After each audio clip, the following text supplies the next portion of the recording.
ഉറപ്പിച്ചു പറയുന്നു, വല്ലാഹി നിങ്ങൾ രക്ഷപ്പെടൂല. മറ്റൊരാൾ നശിക്കുന്നതിന് വേണ്ടി ഇങ്ങനെയുള്ള മന്ത്രവാദങ്ങൾ ചെയ്ത് തകർക്കാൻ നോക്കുന്നവർ, നിങ്ങളുടെ ജീവിതവാ തകർക്കണേ.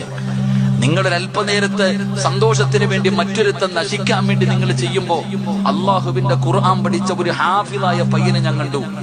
ഹാഫിളായ അവന്റെ നാക്കിൽ മുറിഞ്ഞു, അവന്റെ നാക്ക് മുറിഞ്ഞു, കൈയൊക്കെ കാണിച്ചെന്ന്, കൈയൊക്കെ മുറിച്ചു വെച്ചിരിക്കുക.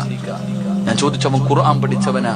അവസാനം എന്റെ അടുത്ത് പറഞ്ഞു, ഉസ്താദ് ഏറ്റവും വലിയ വേദന എന്തെന്നറിയോ, ഇതിനെക്കാളും വലിയ വേദന എന്തെന്നറിയോ, ഇത് ചെയ്തതാരാണെന്ന് അറിയുമ്പോഴാ ഉസ്താദ് നെഞ്ചു പൊട്ടിപ്പോകണേ. നമ്മുടെ സ്വന്തം ഉമ്മയുടെ സഹോദരി, വാപ്പയുടെ സഹോദരി, സ്വന്തം കൂടപ്പറപ്പ്, അങ്ങനെയുള്ളവർ ചെയ്തതായി എന്ന് അറിയുന്ന സമയത്തുണ്ടാകുന്ന വേദന. അവസാനം ഇറങ്ങുമ്പോ എന്നോട് പറഞ്ഞു, ഉസ്താദെ 8 മാസമായി ഇവിടെ കിടക്കാൻ തുടങ്ങിയിട്ട് ഖുർആൻ മറന്നു തുടങ്ങി, ദുആ ചെയ്യണേ, അള്ളാഹു അവന് ഓർമ്മശക്തി കൊടുക്കുമാറാകട്ടെ.